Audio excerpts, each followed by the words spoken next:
सानाम को जोहार जमेसी इंगे विसम धड़े आपे सानाम को सरी मासा न्यूज चैनल रे बदुना ताम दाराम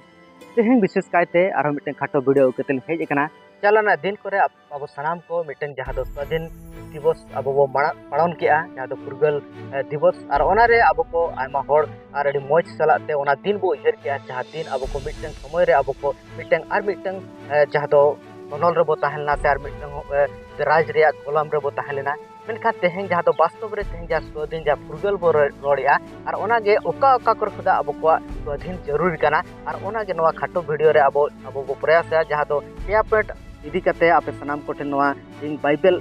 चेद रोड़िया नवा बाबते ओना को आपे कोठे सदर या ओना सीधे सड़क बाबते तेहें नितो बाइबल खुदा बो नेला जहां दो पहिल पॉइंट दो नवा कना जहां दो फ्रीडम फ्रॉम इटर्नल पनिशमेंट नवारा अर्थ नवा कना जे जायजुग सजै खुदा फ्रीडम अर्थात जायजुग सजै खुदा अब को फुरगेल स्वाधीन अब ओना दो चेक कना वास्तव में अडिगान समय रे तेहें जायजुग स्वाधीन तो चेक कना अब अडिगान होड़ बाबो बडाय मेनखान बाइबल नवा जोरे मोआय बाइबल रे सिकनेत रे नवा कना जे अब तेहें मननी जेते बड़े कई के अब पाप के अब सजै दो नवा कना जे जायजुग नरक बांगमा जायजुग सजै दो नवा कना जे अब जायजुग ईश्वरा जहां दो असल जगह खुदा ईश्वरा जहां जगह खुदा दो अब दो बेदखल काते जहां दो जायजुग सजै रे दंडो रे सजै जगह दो नवा कना जे नरक उंडे बो ताहे को मेनखान ओना खुदा जहां राड़ा दु रे कमी ओना के तेहें अब को जरूरी कना और ओना के तेहें अब को तोदरा बन का जे मानवा अब पहिल लगती कना जे अब दो जादो जायजुग सजै खुदा अब को और स्वाधीन बांगमा ओंडे खुदा राड़ा दु रे लगती कना और ओना खुदा के बाइबल खुदा मिट पद बो नेला जहां दो सजै जहां दो जायजुग सजै खुदा ओना मुक्ति बाबते चेरे रोड़या और ओना दो जहां दो पहिल थेसलोनिक रे 5 खुदा रे 9 पद रे ओना जो पढ़ावा ओंडे बो ᱧᱟᱢᱟ जे एनते ईश्वर दो एद्रे लगित दो बाय दोहले बना मेनखान पांचाव ᱧᱟᱢ लगित के आबोरेन प्रभु यीशु मसीह होते थे नोडे मिटन कथा लई जे एनते ईश्वर दो एद्रे लगित दो बाय दोहले बना अर्थात नोडे मिटन विषय बुझो कना जे तेहें मानवा दो आबो एद्रे रिन कारण बो हुई कना जे खातिर ते जिदा से आबो दो उना उनी सिसिजो बाबा बांगमा चाहे सिजो का बो उना विरुद्ध रे चलाव कते आबो दो विद्रोही का और अब दो कई कते अब परिणाम दो नवा हुई कना जे बाइबल ले जे जहां दो रोमियो 6:23 रे जे लेया जे अब दो गुजु बांगमा जायजुग गुजु अब मरण दो ओना कई रे कुड़ै दो ओना बो ᱧᱟᱢ मेनखान जहां दो जायजुग जीवन दो नवा कना और जहां दो बाइबल लेया जे ओना दो अब दो एद्रे रे बाबो ताहेना और बाइबल नवा के ओना सफा सड़ा लई जे जहां दो एनते ईश्वरा एद्रे लगी दो बाय दो हले ओना तो चाहे बेना को अब उनी दो अब दो आजा एद्रे रे जेबन आलोबन ताहेन ओना लगित ते उनिया मिटन उपाय बेना कि आजे जेबन ओना एद्रे रेन कारण दो उन रे बाबो बेना उन रे अब आजा योजना आजा जहां आजा व्यवस्था बेना जहां खातिर ते जहां पंचा जहां मुक्ति और ओना एम काय और ओना दो उपाय ठेने एम काय बाइबल लेया ओना दो यीशु मसीह रे नोडे ऑल आय मेनखान पंचा ᱧᱟᱢ लगित के जे नोआ लगित के अब दो हो जो कना मानवा जे अब दो पंचा लगित के चेत लगित ते ओना दो यीशु मसीह रे आबोरेन प्रभु यीशु मसीह होते थे यीशु मसीह होते थे अब दो सेरिगे ओना जायजुग मरण बांगमा जायजुग सजै खुदा अब दो दु पंचा मुक्ति बो ᱧᱟᱢ दाड़ेया और ओना बाइबल आयमा पद मेना मेनखान ओना खुदा जहां नोडे बो बुझोय अजे सेरिगे तेहें वास्तव के मानवा दो जायजुग सजै खुदा और मुक्ति रे जरूरी कना और ओना मुक्ति दो केवल यीशु मसीह गे ᱧᱟᱢᱚᱜᱼᱟ जखन 38 नोआ सदरा जे हपन जुदे आमे स्वाधीन में ताहले उत्तर गे आम दो वास्तव रे स्वाधीन फ्रीडम आमेम ᱧᱟᱢ बाइबल ओनाते यीशु मसीह गेले इंगे होते सरिया पेरा जीवन जा से तीन भूर अब को सरिया बाबू बड़ाय का उन भूर अब तो स्वाधीन बाबू स्वाधीन दाड़े और बाइबल लिया जे तीन रे सरिया पे बड़ाया और उन रे आप दो पे मुक्ति पे ᱧᱟᱢᱟ बांगमा स्वाधीन पे ᱧᱟᱢᱟ वास्तव स्वाधीन दो तेहें बाइबल सदराय दे के पड़ो यीशु मसीह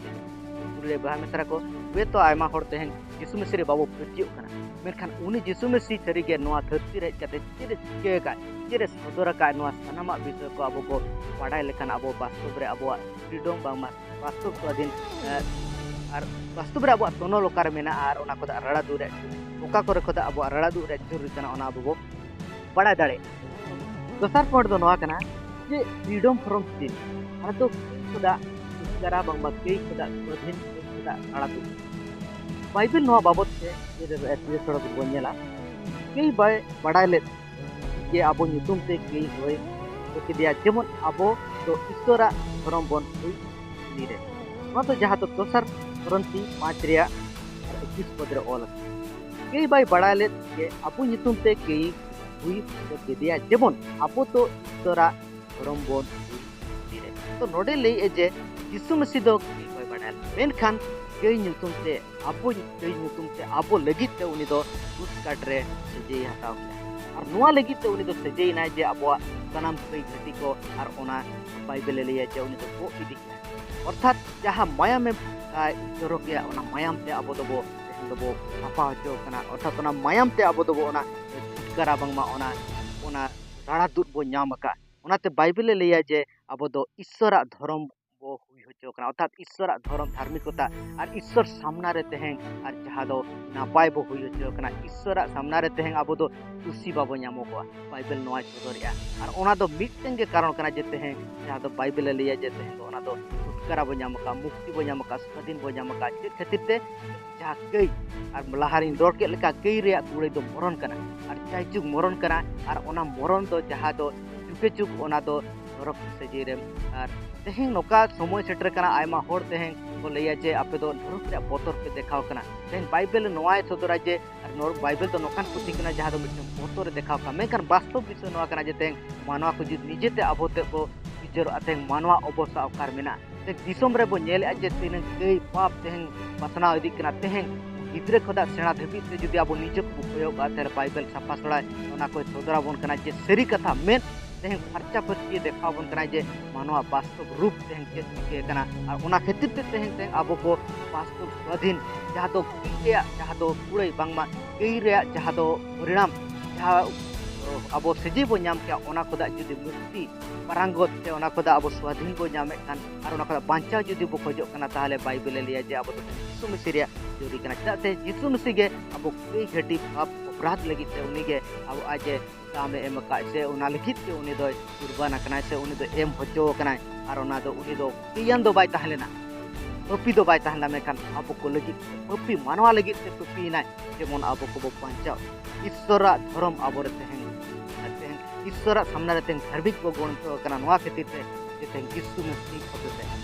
तो बाइबल नोआ दया तो दुलड़े बया मेसरा को तेहें वास्तव स्वाधीन जुदी बो उहेरा ताले वास्तव स्वाधीन दो तेहें उन रे उत्तर बो ᱧᱟᱢᱟ इन रे अब कई अब इज्जत तब इन रे अब ओना पाप ओना दोष ओना लगी तो ओना परिणाम खोदा तेहें इन रे अब बो सरीगे छुटकारा बो ᱧᱟᱢᱟ तेले ओना के वास्तव स्वाधीन दो बाइबल तेहें सरीगे दिसोम रे जहां मिटन राज खोदा से मिटन दिसोम खोदा अब को ओना राजा उपचार बो ताहना ओना खोदा बो राड़ा दो ओना सरीगे वास्तव स्वाधीन कान गया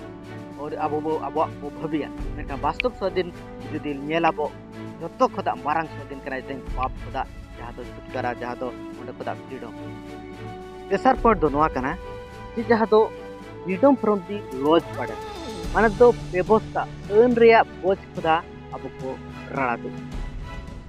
वास्तव राड़ा दो नोआ कना जहाँ दो बाइबल नोआ जोरा एमो आए जे तेहें जहाँ दो मिटन समय रे अन व्यवस्था ताहेलेना और ओंडे खोदा जहाँ दो राड़ा दो और मसीह ओना दो राड़ा दो तो जिगेसड़ यीशु मसीह कथा खोदा के मिटन पद खोदा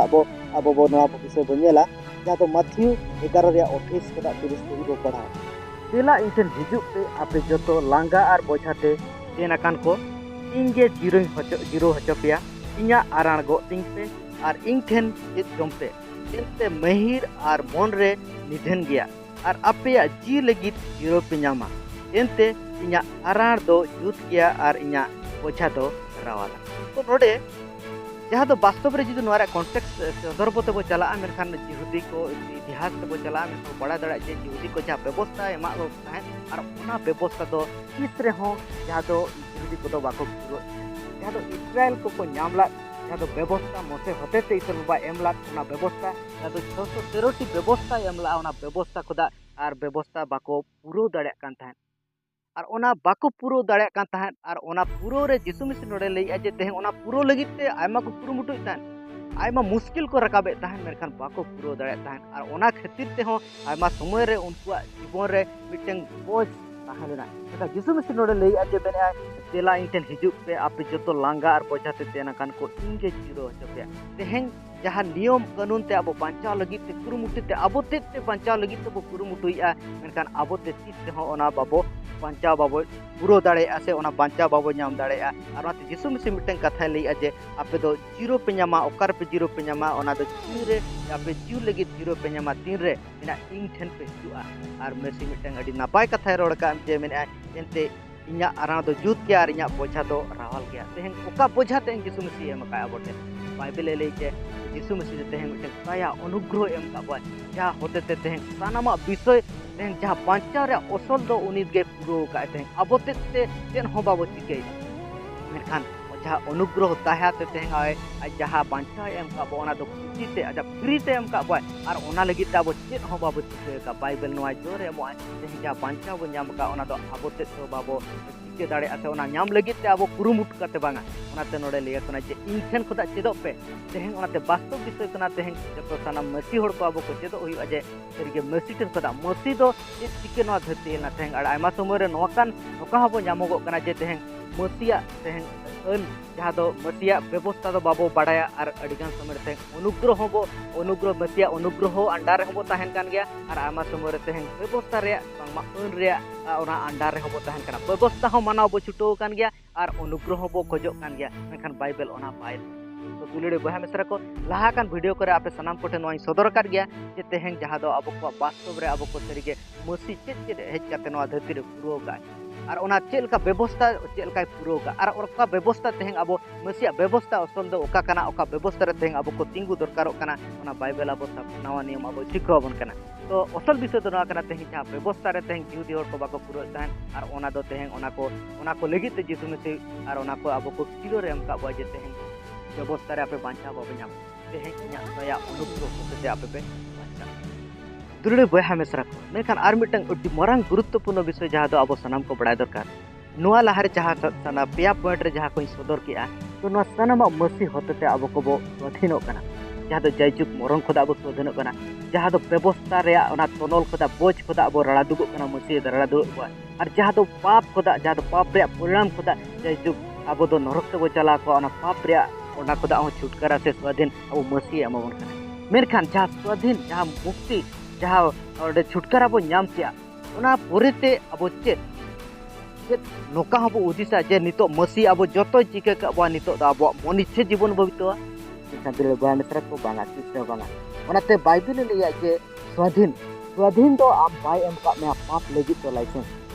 जहाँ स्वाधीन जहाँ फ्रीडम आमे जहाँ एम का में मसीह दो ओना दो पाप रे बितो लगी से पाप रे जीवन बितो लगी से आमा मनुष्य जीवन बितो लगी हो बायम का बोन ओनाते बाइबल सीधा सड़क नवा रमे खदा रड़या चित एंडे खान बोन मेना कई रे बोन या जे बोन दया बढ़ती ओहो अब कैसे ते बोन गोज